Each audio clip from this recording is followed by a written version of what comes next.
Señor Wayne, ¿usted con quién vive? Y cuénteme de sus padres. Bueno, ¿no? Si no quiere, no. Está bien. Señor Wayne, ¿usted tiene novia, esposa, pareja estable? ¿Quién es Robin? Y aparte del ejercicio, ¿tiene algún hobby, algo que lo distraiga, lo desestrese? ¿No? ¿Vida sexual?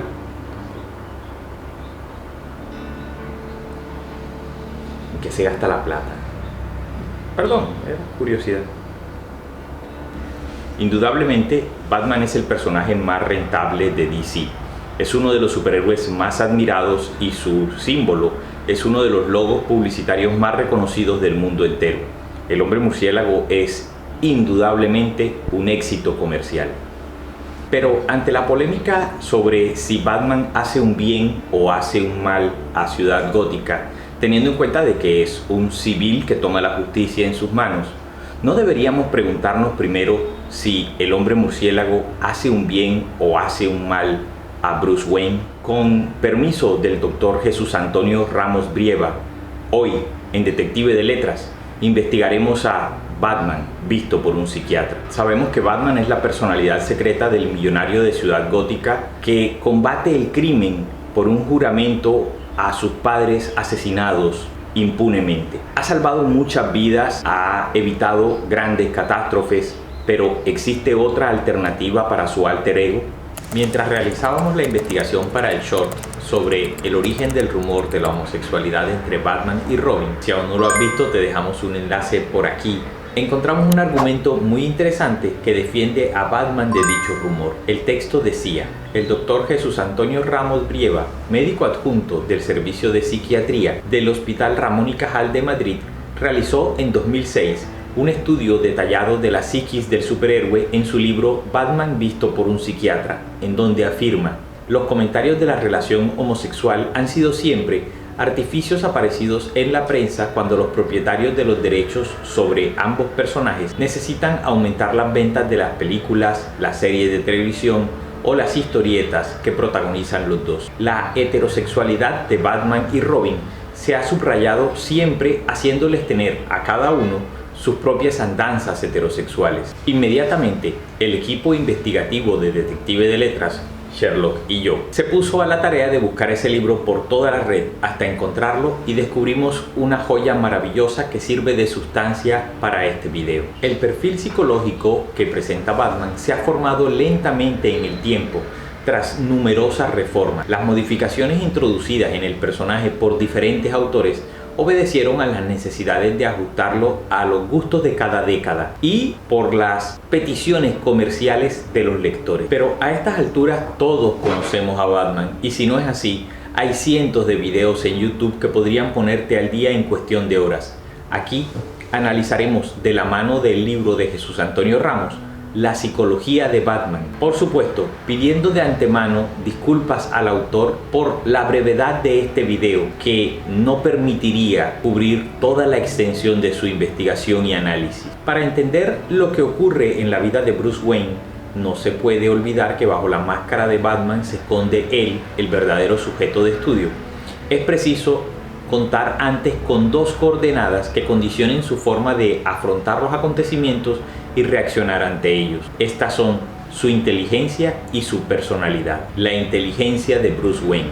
En la infancia de Bruce se encuentran rasgos que permiten sospechar que fue un niño superdotado. Bruce también da muestras de poseer un alto coeficiente intelectual cuando es adulto. Así parecen demostrarlo sus elevadísimas dotes deductivas, su gran capacidad asociativa y sus múltiples conocimientos en todo orden de cosas, especialmente aquellas que le permiten desarrollar con eficiencia su labor de detective. Se sabe que Bruce creció casi sin amigos con los que jugar. Durante su primera infancia mostró una inteligencia brillante y destacó siempre académicamente, aunque se aburría mucho en clase. Su padre, Thomas Wayne, tuvo que luchar con mucho fervor para canalizar adecuadamente los esfuerzos del muchacho sobre las asignaturas que estudiaba, pues Bruce Wayne se mostraba disperso y caprichoso. Esto seguramente se debía a la gran facilidad para retener el material de las asignaturas sin tener que estudiar. Es algo muy común en la vida de muchos niños con altas capacidades académicas. Thomas Wayne intentó corregirlo con una educación amable pero firme y minuciosa. Sus propios profesores consideraron a Bruce Wayne un genio por la brillantez en los resultados en algunas asignaturas. Tras la muerte de sus padres, libre ya de la disciplina paterna, Bruce se dedica espontáneamente a los estudios de las materias que realmente le interesaban, aquellas enfocadas o relacionadas con la criminología, y apenas se dejaba aprobar prácticamente sin estudiar en aquellas que no tenían interés para él. Antes de todo esto, cuando Alfred llega por primera vez a la mansión Wayne, se encuentra a un Bruce de aproximadamente 4 años de edad que se expresa perfectamente y que es capaz de advertir el acento diferente que tiene el nuevo mayordomo, así como se muestra interesado en aprender a hablar como él. A la misma edad, el niño recibe explicaciones de su madre sobre el origen de la fortuna de sus padres y también sobre la dedicación de su papá al ejercicio de la medicina sin necesidad económica de hacerlo, solo con el fin de servir a los demás. También podemos descubrir en el joven Bruce una necesidad de perfección, de trabajo independiente, una curiosidad extraordinaria. También se muestra desmotivado en clase, sobre todo cuando se tocan temas que carecen de interés para él. Sin amigos, inteligencia brillante, destacado, se aburre en clase, disperso, caprichoso, sin disciplina de estudio, pero con facilidad para eso. Son rasgos propios de los niños superdotados.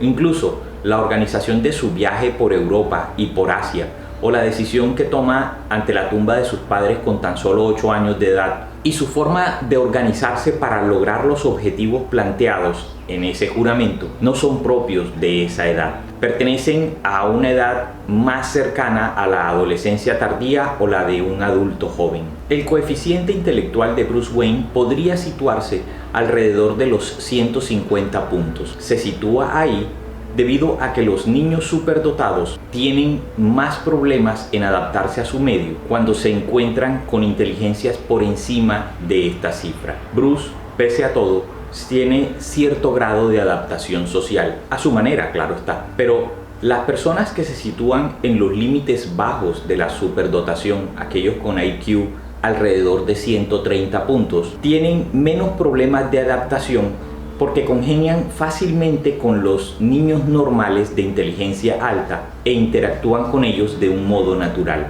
Los problemas son algo mayores en aquellas personas que tienen un IQ entre 140 y 160 puntos, y los más desadaptados son aquellos que se encuentran por encima de los 160. Los posibles problemas de desadaptación de estas personas son fruto de esa excepcionalidad que les impide encontrar con facilidad pares con los que relacionarse e intercambiar inquietudes. Por lo que consta en su biografía, Bruce carece de amigos de su edad y pasa la mayor parte de su infancia rodeado de adultos.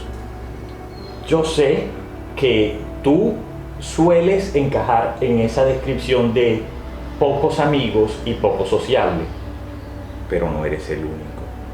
Bruce entonces tiene nivel de genio según sus profesores y no encuentra suficiente eco emocional e intelectual ni en Alfred ni en la doctora Leslie Tompkins. La conducta de Bruce Wayne se mantiene dentro de los límites socialmente adaptados cuando actúa como Bruce Wayne. Al ejercer de Batman, procura colaborar con la policía a su manera. Juega así un papel más o menos equilibrado que le permite ser útil, pero de alguna forma también actúa con independencia, porque esa independencia es lo que le exige su ser excepcional. Por lo tanto, podemos concluir que su coeficiente intelectual es menor a 160, pero es evidente que la reacción de Bruce Wayne al asesinato de sus padres, creando a Batman, no es lo que se dice una reacción muy adaptativa, que digamos, aunque parezca que a él le resulte útil, al menos al principio. Por lo tanto, su IQ debe ser superior a 140 puntos. Si hemos dicho que tiene unos 150, es por situarlo en el punto medio entre los límites de la posible desadaptación, entre 140 y 160. Ay, doctora, atienda pronto a ese señor se está desesperando allá afuera. Si se desespera, corre. En los casos de niños con inteligencia alta y con Bruce es muy probable que así sucediera. Se puede encontrar poca sincronía entre la inteligencia y la afectividad. Son adultos desde el punto de vista intelectual, pero emocionalmente son los niños que su edad cronológica representa. Por su gran intelecto, estos niños suelen plantearse problemas existenciales relevantes como la moral o la justicia, pero no pueden evitar la gran ansiedad que esos problemas les producen porque emocionalmente no están preparados para resolverlos y carecen de la experiencia y el conocimiento suficiente para conseguirlos con su único esfuerzo. Con este análisis podemos sospechar el sufrimiento del niño Bruce Wayne al presenciar el asesinato de sus padres e intentar encontrar una razón para este hecho. Es algo que es complejo, que es difícil incluso para un adulto que tiene mejores recursos emocionales para resolver ese tipo de problemas. Este acontecimiento debió plantearle al niño un sinfín de preguntas sin respuesta sobre los temas que preocupan a las personas con su alto grado de inteligencia. La inmoralidad del acto, su injusticia, la finalidad del mismo y también por qué tuvo que pasarle a él. Es su propia inteligencia lo que les genera esa ansiedad indestructible, porque son incapaces de procesar toda la información que pueden almacenar y porque se saben distintos a los demás, aunque sean incapaces de verbalizar la razón exacta de esa diferencia. La defensa preferida de estos niños frente a todo lo que les genera ansiedad es la intelectualización. Así consiguen enfrentar los problemas de un modo más frío y distante. De ese modo, es muy fácil que esos niños hipertrofien, fortalezcan demasiado el intelecto en detrimento de la esfera emocional, si ésta no se cuida con la suficiente atención. Eso es exactamente lo que le ocurrió al niño Bruce Wayne cuando necesitó digerir el asesinato de sus padres. El inteligentísimo Bruce Wayne adulto sigue siendo un niño de 8 años desde el punto de vista emocional. La otra característica que permite comprender mejor la forma de actuar de Bruce Wayne lo constituye su forma de ser, su personalidad. Esta posee algunos rasgos básicos que merece la pena comentar. Los elementos que aporta la biografía de Bruce Wayne no permiten sostener que padezca un trastorno de la personalidad propiamente dicho. Sin embargo, se encuentran fundamentos para sostener que el señor Wayne tiene los rasgos de personalidad propios del tipo melancólico, también conocido como la personalidad predepresiva. Los psiquiatras consideran que este tipo de personalidad tiene una variante singular de la normalidad bastante frecuente. O sea, son una personalidad que se mueve dentro del círculo de lo normal y que es muy común. Suelen ser sujetos muy apreciados en sus círculos próximos porque son meticulosos, responsables, apegados al trabajo y con un alto sentido de la obligación. Son personas con las que siempre se puede contar por su vocación de servicio a los demás, porque son cumplidores y fieles a los compromisos adquiridos. En la biografía de Bruce Wayne podemos encontrar descripciones como las siguientes: actúa siempre de forma metódica y sistémica, atiende a todos los detalles, es riguroso, puntual, ordenado, meticuloso. Siempre suele verse asociado a sus actividades contra el delito, dejando de lado cualquier actividad de ocio u otra ocupación placentera para su vida. Solo cuando es necesario para cubrir su identidad secreta como Batman, es visto a Bruce Wayne en compañía de jóvenes o yendo a fiestas o realizando cualquier otra actividad que sea para producirle placer. Tras la muerte de sus padres, se le describe como taciturno, responsable y metódico. El melancólico no soporta ni la incertidumbre ni la sorpresa de lo inesperado. Por eso organiza todas sus actividades de forma que pueda anticiparse a cualquier eventualidad que amenace con romper el precario equilibrio en el que vive. Esto no hace más que sumarle más angustia, dado que resulta muy difícil la inexistencia de imprevistos en la vida cotidiana. Por eso, Batman no puede cometer errores, como se dice a sí mismo el personaje, ni debe, ni puede, ni se lo permite. Batman, como todo buen melancólico, siempre se va a acusar de las pequeñas fallas de su plan. El melancólico como cualquier persona, intenta moverse en torno al logro de cosas posibles. La diferencia está en que para él lo posible debe ser lo imposible. Es decir, tiende a plantearse metas casi irrealizables, llenas de extraordinarias dificultades. Arroja sobre sí cualquier cantidad de responsabilidades muy superiores a las que le corresponden y cada vez son más y más. Pero solo de esa manera el melancólico se siente satisfecha su necesidad de servicio a los demás. Conocer esa excesiva responsabilidad que caracteriza a los melancólicos es lo que nos permite comprender que Bruce asuma desde la infancia la enorme y pesada tarea de erradicar no uno o dos criminales de Ciudad Gótica, sino el crimen al completo, lo imposible como posible. Cuando algo intenta romper el orden que ha planeado para lograr sus propósitos, surge la culpa por la amenaza que eso supone para alcanzar sus metas. Para no sentir esa culpa por el posible fracaso, tiene que adelantarse siempre a los acontecimientos. Todo debe estar completamente previsto. No hacerlo así lo trae al caos y esa posibilidad lo sumerge en la angustia. Pero es que también le genera angustia todo el esfuerzo que lleva poder mantener ese rendimiento al máximo, previendo todas las posibilidades de forma permanente. Pero los sentimientos de culpa que tiene Bruce no solo salen por las tareas supuestamente mal realizadas o por el incumplimiento de la promesa que hizo en el funeral de sus padres. También lo siente porque él es el único sobreviviente del homicidio, porque no previó los hechos para que nunca hubieran sucedido, o por haber sido él quien le sugirió a su mamá que se pusiera el collar de perlas que el asesino quería robar.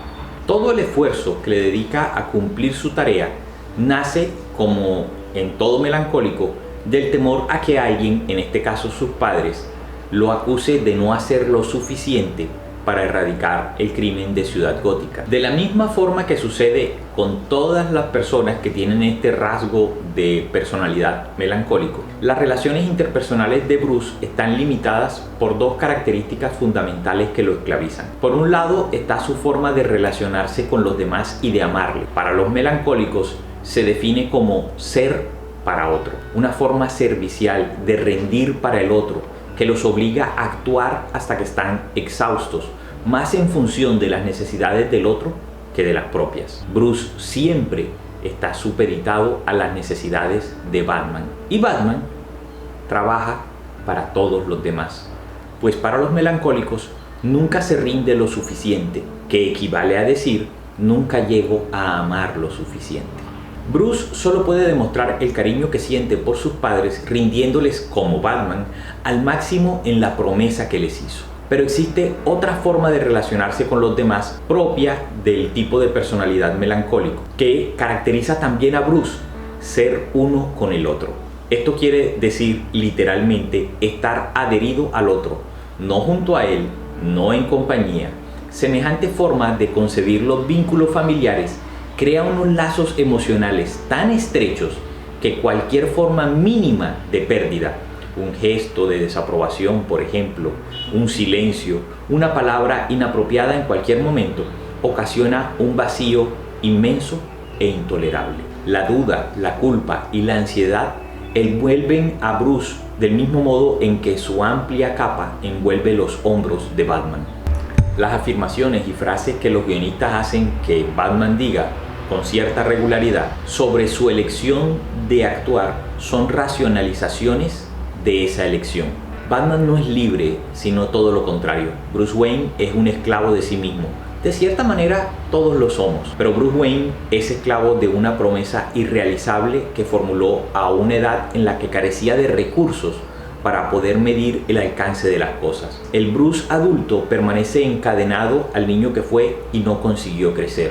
La personalidad de Batman cambia a través de las décadas. Recuerden que Batman era más alegre en los 60s, pero desde los 90s hacia acá hemos como sociedad, hemos generado un gusto por el héroe sufrido, solitario, misterioso, estratégico, y Batman se ha convertido cada vez más así. Llama la atención que Bruce no se hunda en el abatimiento como haría cualquier niño, ante un acontecimiento tan extremo como el asesinato de sus padres. Desde el punto de vista emocional, debió haber desarrollado un duelo que le hubiera permitido soportar semejante pérdida. También es cierto que no puede hacerlo porque no tiene cerca a nadie en quien apoyarse. Alfred, por muy próximo que se sienta al niño, no puede evitar que éste lo vea como una persona que mantiene las distancias impuestas por su cargo de mayordomo. La doctora Leslie Tompkins, pese a su buena voluntad, no es menos extraña a Bruce. Alfred por lo menos ya estaba en la casa cuando los acontecimientos se precipitaron, pero la doctora Leslie Tompkins impone su presencia invadiendo la esfera íntima del niño en circunstancias nada propias para esto. Batman como tal, la figura del hombre murciélago, nace mucho después, siendo Bruce un adulto. Pero allí hay que tener en cuenta dos factores. Emocionalmente Bruce nunca creció, se quedó siendo ese niño. Y la decisión de luchar contra el crimen sí nace a esa edad. Realmente Batman, tal y como lo vemos actualmente, es la reacción típica de un niño, quien como adulto tomaría la decisión de vestirse de murciélago e ir sin armas por las noches a enfrentarse a criminales peligrosísimos y a golpearlos y a castigarlos de manera violenta. Un niño. Un duelo es la forma normal de reaccionar psicológicamente ante la pérdida de un ser querido. El duelo es necesario para aceptar la pérdida del ser amado y organizar la vida futura teniendo en cuenta su ausencia.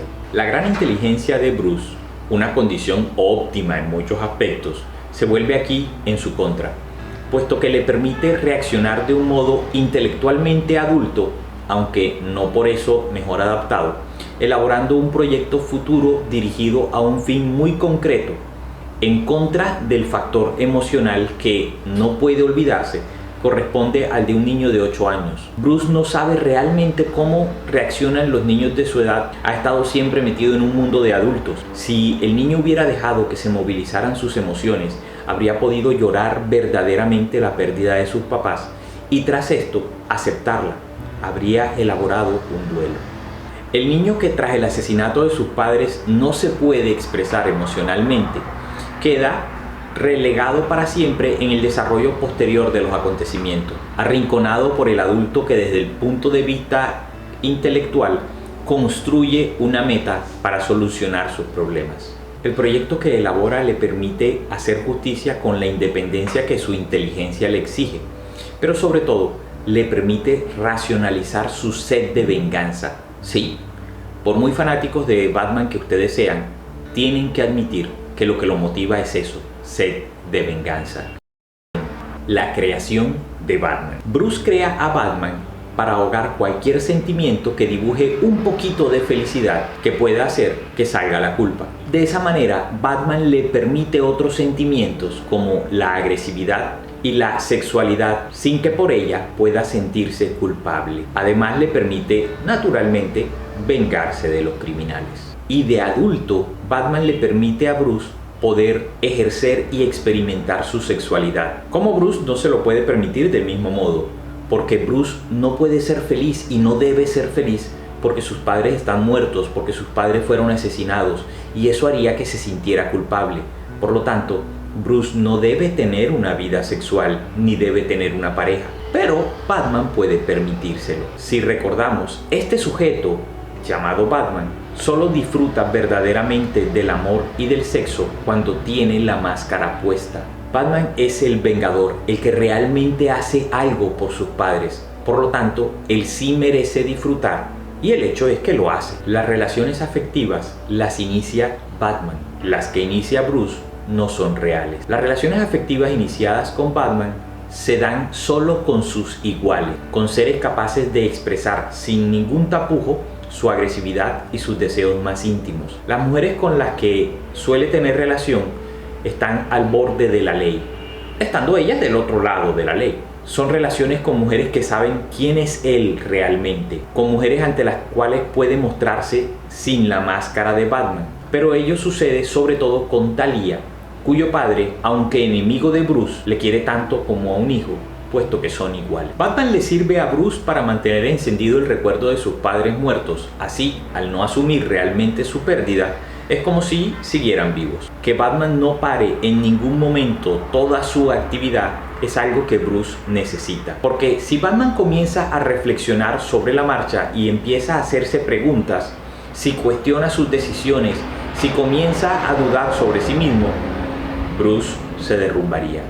Más aún, llama la atención la capacidad que tiene Batman de controlar la rabia y la agresividad que siente, porque durante años captura criminales, los trata sin ningún tipo de límite, les da palizas, pero nunca mata a ninguno de ellos. Su personalidad hipercontroladora le permite mantenerse dentro de los límites y no descargar toda su agresividad contra estos criminales. Así, él se mantiene en orden, consigue la aprobación de sus padres muertos y salva su autoestima. Es posible que Batman le sirva a Bruce para mantener en activo lo que se llama una adicción al trauma. En condiciones normales, los seres humanos segregan unos opiáceos endógenos para bajar los efectos del dolor físico o moral de un modo espontáneo y fisiológico. Gracias a esto se recuperan y consiguen mantenerse equilibrados. Así se produce normalmente la recuperación. La reexposición al suceso traumático, y Batman lo experimenta cada vez que se enfrenta a un criminal o cuando fracasa en alguna misión, origina cada vez que se hace un fuerte dolor psicológico al que sigue una hiperproducción de estos opiáceos inmediatamente, con el fin de provocar un sentimiento de calma y control.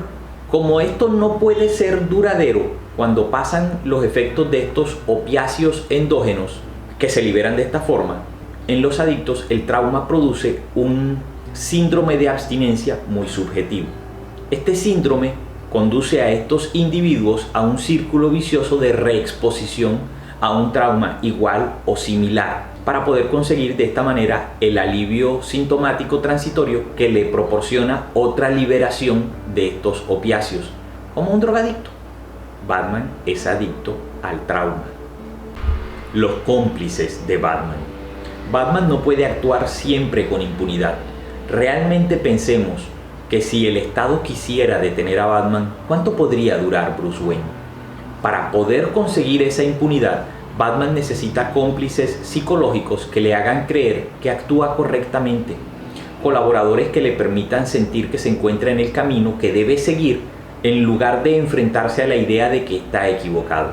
El primero es el Estado, la policía. Batman es un paramilitar tomando la justicia por su mano, pero de alguna manera, al estar del lado de la justicia, les colabora y ellos le permiten hacer lo que hace sin investigar quién es e intentar detenerlo, lo que debería suceder en cualquier estado más o menos establecido.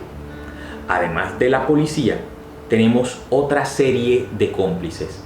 Alfred solo le sirve a medias por dos razones. La primera es que su papel de empleado, de subordinado, le impide rebelarse. Y la segunda es que aunque Alfred sí se revela y constantemente está haciendo comentarios sarcásticos en contra del comportamiento de Bruce, que le recuerdan que sigue un camino incorrecto, usualmente da su colaboración. Así que no es totalmente el aliado ideal que Bruce necesita para reafirmar su elección. Pero Batman sabe encontrar cómplices menos rebeldes. Busca socios con los que puede compartir sus aventuras y los mejores que puede encontrar son prepúberes maleables a su imagen y semejanza. Dick Grayson, Jason Todd, Tim Drake tienen más o menos 13 años cuando Bruce Wayne los transforma en Robin. Estos jovencitos le apoyan en su cruzada y de esta manera le ayudan a mantener el juego por el cual se maltrata a sí mismo de forma permanente. Los Robins son niños que han sufrido la pérdida de seres queridos en trágicas circunstancias, igual que Bruce. Algunos de ellos incluso quieren vengarse igual que él. En este caso, ejemplos como Jason Todd o el mismo Jean Paul Bailey. Pero la situación no es la misma para todos. Dick Grayson y Tim Drake han asimilado el suceso de una forma más sana y más adaptativa. Como son jóvenes, también son maleables y no se le van a oponer a Bruce porque él sustituye en ellos la imagen paterna que les falta. Así, sin oposición, son colaboradores eficaces para reafirmarle que él ha orientado su vida por el buen camino, que lo que está haciendo es lo correcto.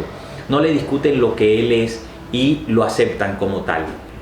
La cosa no puede mantenerse cuando ya Dick Grayson tiene 20 y tantos años y piensa por su cuenta. Entonces empiezan a surgir problemas y desacuerdos entre los dos. ¿De dónde nacen? Del comportamiento abiertamente irascible y violento de Batman.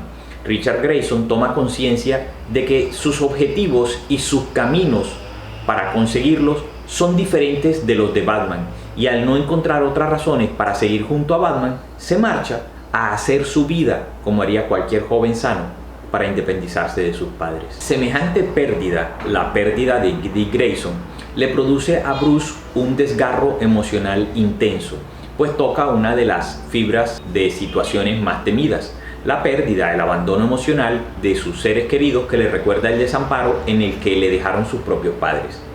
Pero es que esa pérdida tiene otra cualidad: desenmascara a Batman. Ya no tiene un cómplice que le reafirme en el camino que ha elegido, pues la huida del cómplice le está diciendo que se equivoca, que quema su vida inútilmente persiguiendo un objetivo equivocado. No soporta esa idea porque le cuestiona su vida, su camino y proyecto de vida.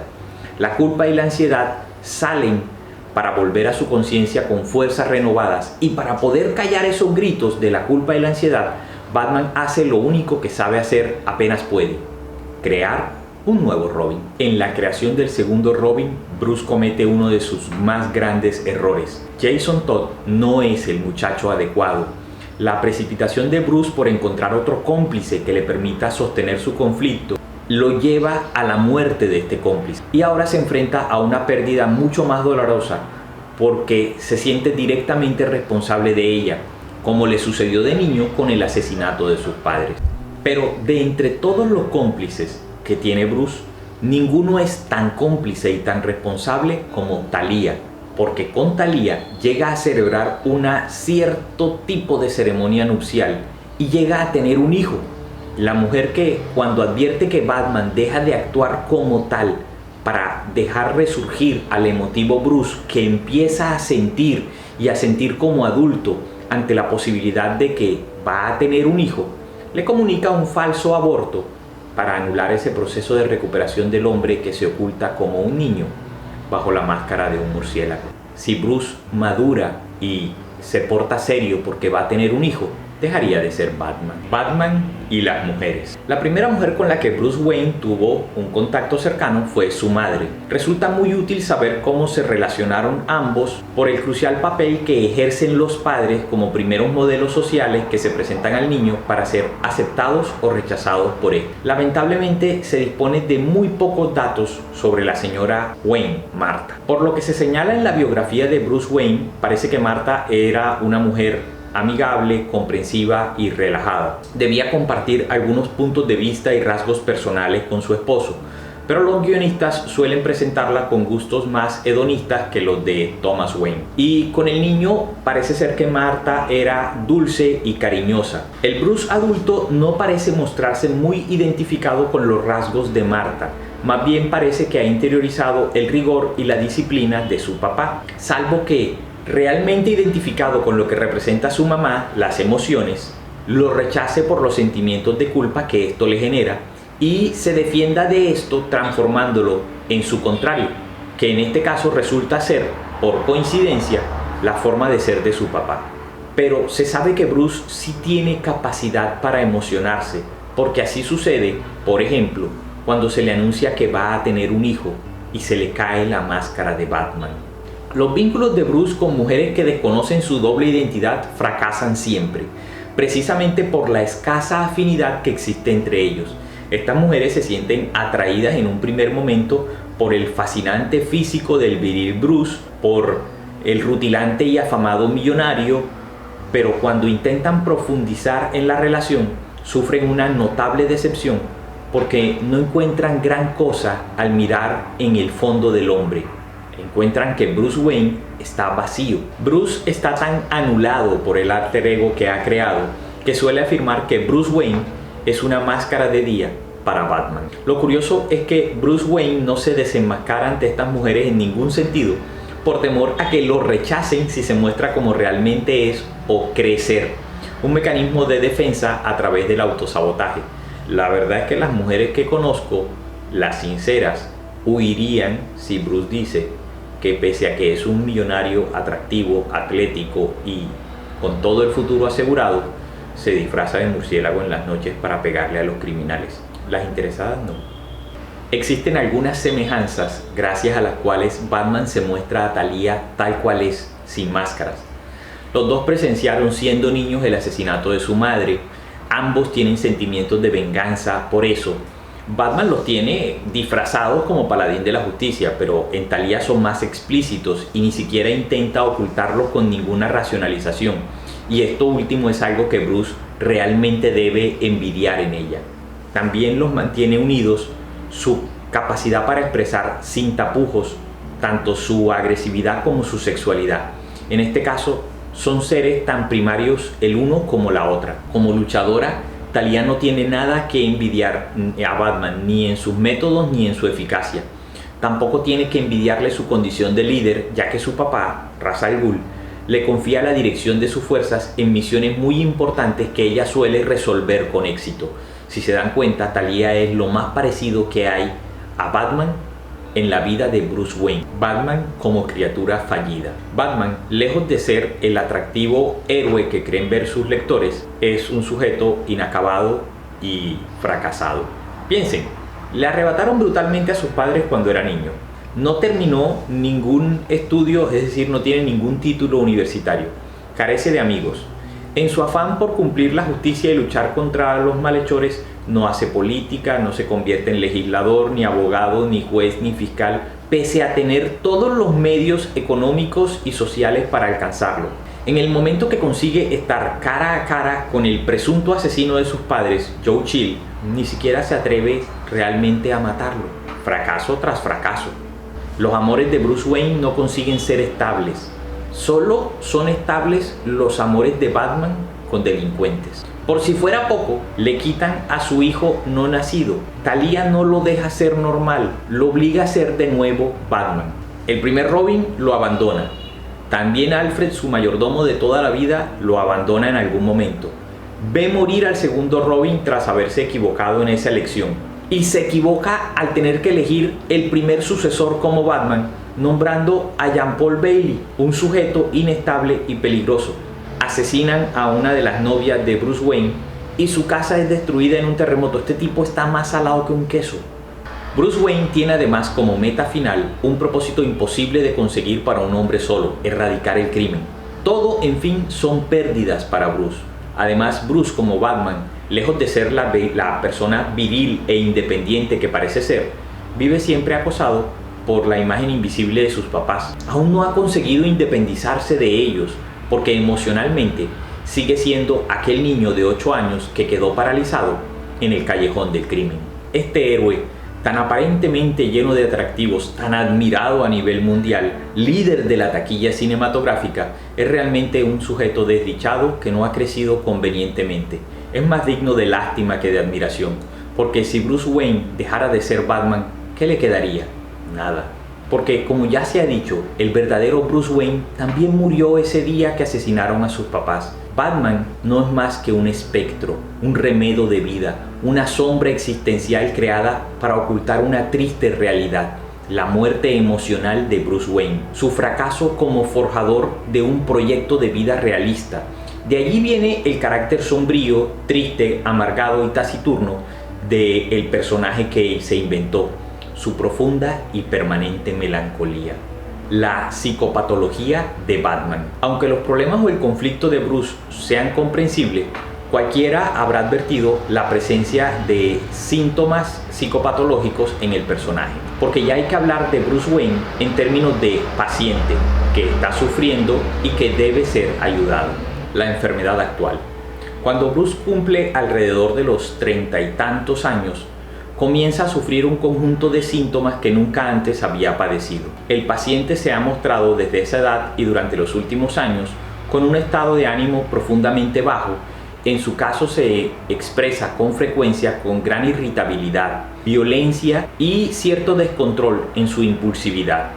Además, el sujeto ha mostrado un incremento en su desinterés por cualquier otra actividad que no sean las actividades de Batman. Desde entonces se muestra más serio, desapegado de todo, incapaz de disfrutar de las cosas, algo frecuente en los pacientes melancólicos. Batman ha perdido el apetito y si bien antes de iniciarse este cuadro llegaba hambriento después de patrullar toda la noche por las calles de Ciudad Gótica, ahora rechaza los alimentos que Alfred le tiene preparados para cuando llega de las misiones. También es posible que haya perdido cierta capacidad de concentración y la eficacia de pensamiento que siempre lo caracterizaba en su forma de actuar.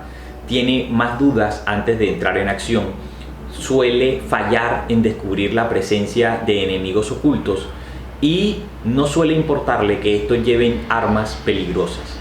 Cada vez aparecen más sentimientos de culpa por no ser capaz de cumplir el juramento que hizo ante la tumba de sus papás, cuando inevitablemente se le escapa algún criminal o comete cualquier falla, por muy liviana que sea, en el cumplimiento de esta misión.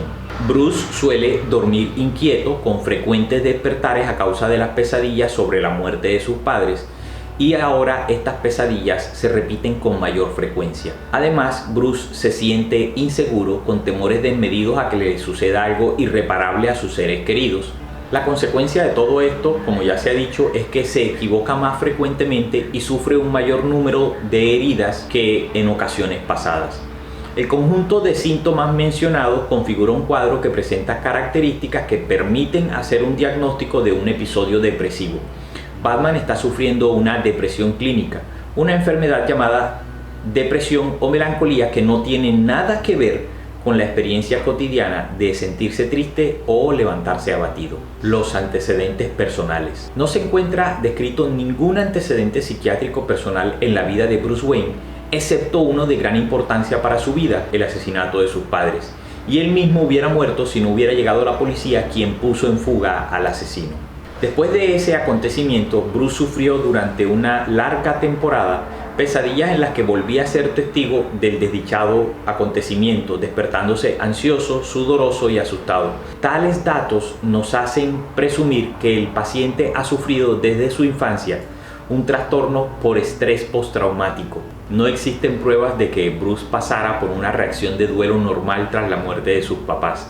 Se sabe que lloró sus muertes mientras los sepultaban, pero fue en esos mismos momentos en los que formuló el juramento que ha marcado su vida para siempre, movido con seguridad por sentimientos de venganza más que de duelo. El juicio clínico. A modo de resumen de todo lo anterior, podemos afirmar que Bruce Wayne es un hombre de un elevado coeficiente intelectual, una personalidad con fuertes rasgos melancólicos, circunstancias que han condicionado fuertemente su vida. En su infancia padeció de estrés postraumático al presenciar el asesinato de sus papás, que parece revivir con cierta frecuencia en su vida adulta.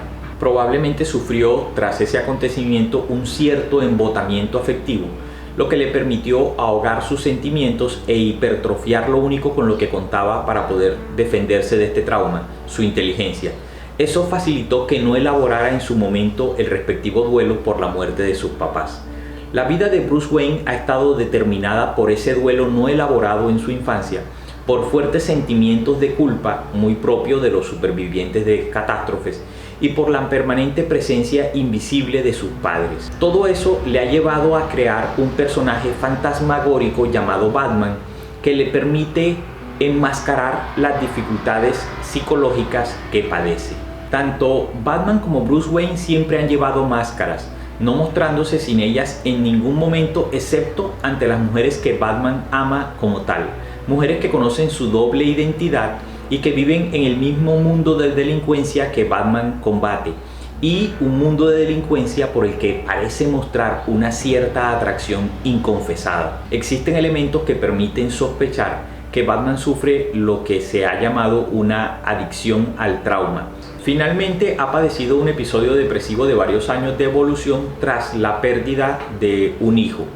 Parece que en el momento de cerrar la biografía del personaje se ha recuperado totalmente de dicha enfermedad para sufrir 5 años después otro episodio similar en el que muestra desapego hacia sus amigos, irritabilidad y sequedad en el trato hacia todos aquellos que lo rodean para que se alejen de su presencia. En pleno episodio es asesinada una novia de Bruce Wayne, es encerrado en la cárcel, perseguido por la ley, lo que lo lleva a otra crisis de identidad, por lo que reniega de su verdadero yo, el desgraciado Bruce Wayne, y asume la sombra creada para encubrirlo, el heroico Batman, como única identidad.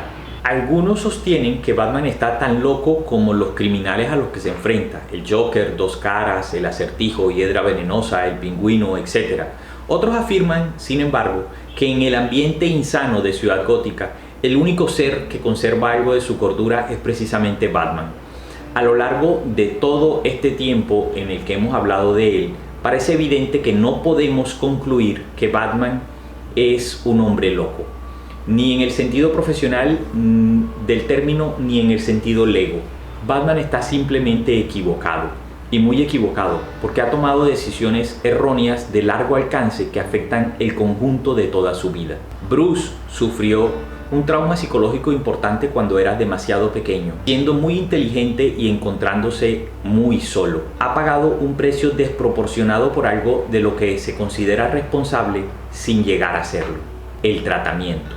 Convendría estudiar muy cuidadosamente a Bruce en su situación actual para determinar si realmente se ha recuperado de sus cuadros depresivos o si simplemente está atravesando una etapa de la misma depresión pero con menos síntomas. Si es así, es necesario instaurar un tratamiento farmacológico antidepresivo.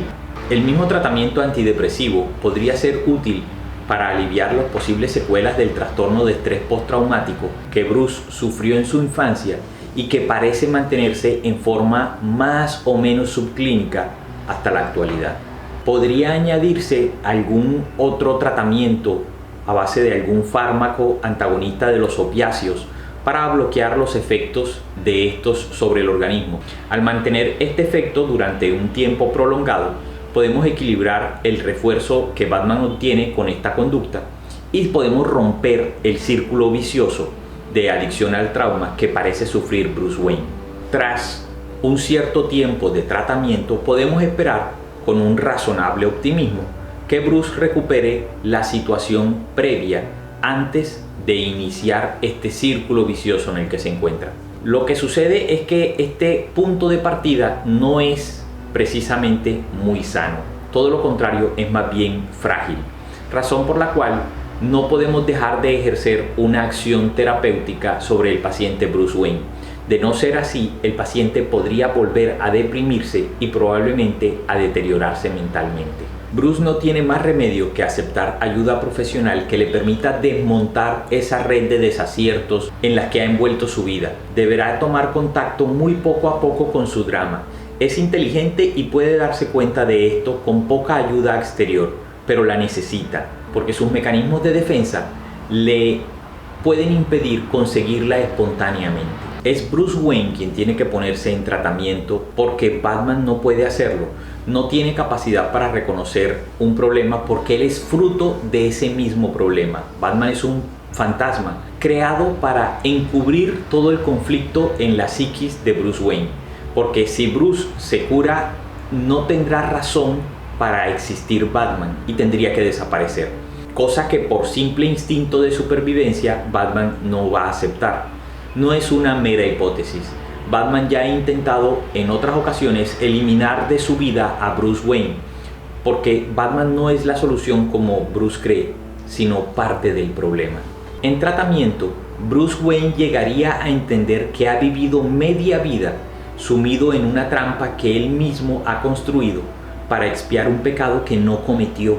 Por eso es necesario poner un alto cuidado en la forma de hacerle llegar a esa conclusión, porque el riesgo de suicidio en un hombre adulto que llega a esa conclusión es muy alto. Ese contacto racional con el problema le puede permitir a Bruce acercarse a sus emociones negativas y aceptarlas, y con eso podría también encontrar sus sentimientos positivos y aceptarlos, como el amor, la felicidad y el placer.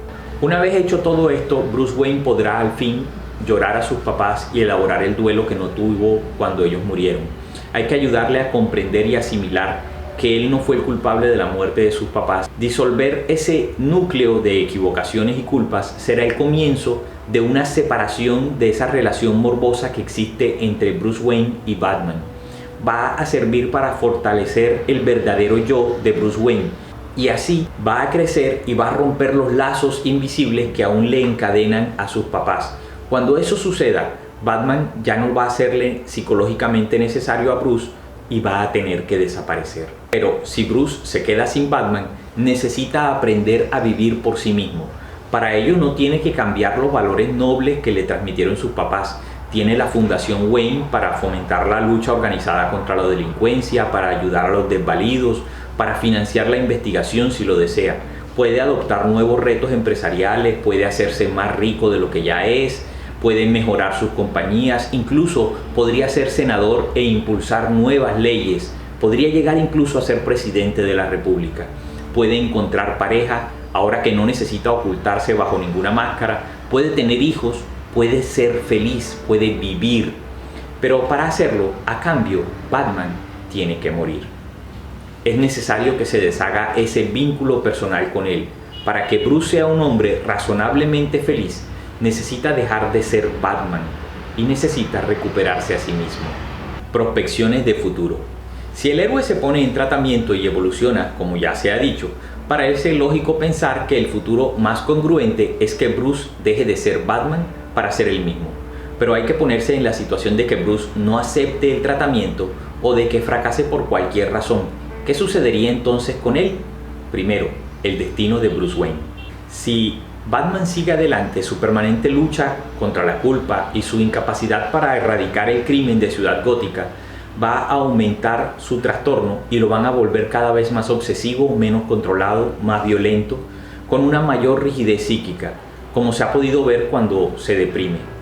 Con todo esto, su capacidad de reflexión sobre las cosas se va a enturbiar con el tiempo y va a perder su objetividad, la poca que conserva todavía.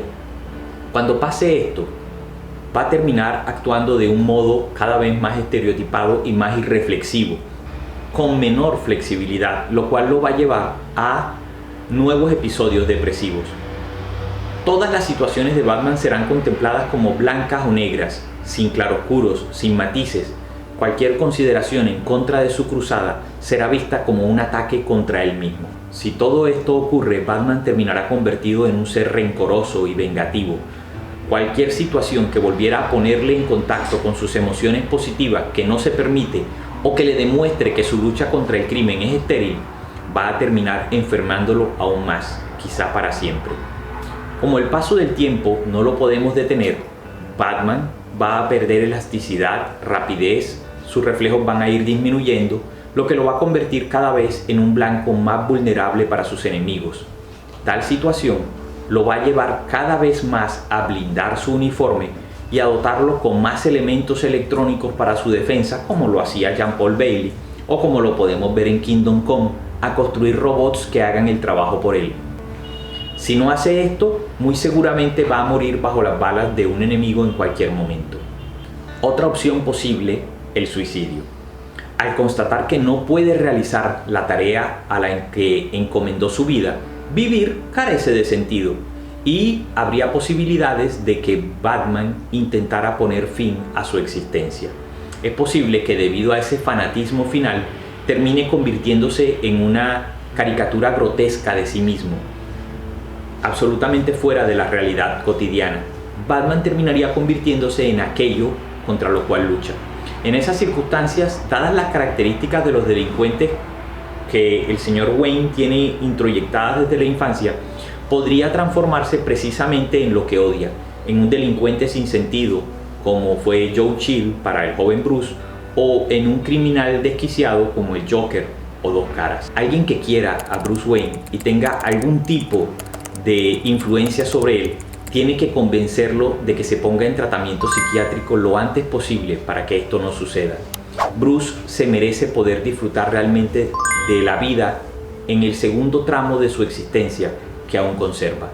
Ya hemos visto que no es ni lógico ni racional crear criaturas fantasiosas que nos ayuden a cumplir nuestras fantasías en el proyecto de vida. ¿Cierto, Sherlock? ¿Tú qué piensas, Toña? Como siempre, ellos están de acuerdo conmigo. Como ven, Batman ha cambiado mucho a través de las décadas. Si quieres disfrutar de una colección completa, más de 1000 páginas por tomo y cada tomo dedicado a una década desde 1940 hasta 2010, sobre todo lo impreso para Batman en español, Te dejamos un enlace en la descripción del video. Soy J y esto es Detective de Letras. Si te gustó, like, campanita, suscribirse, compartir. Nos vemos en el próximo video, investigando otro tema.